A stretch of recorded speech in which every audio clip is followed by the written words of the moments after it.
या जीवन आपुले सार्थ करा रे, राष्ट्रभक्ती निस्वार्थ करा रे, एकजुटीने कार्य करा या देशाचे।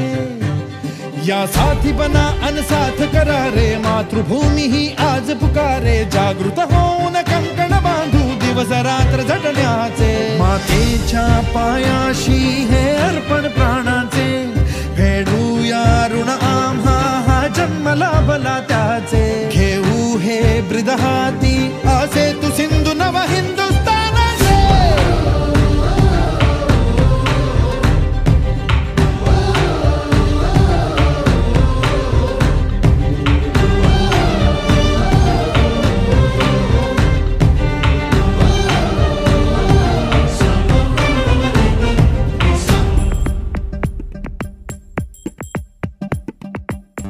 भीती न आम्हा ह्या वज्रमुठीनी का तळभेद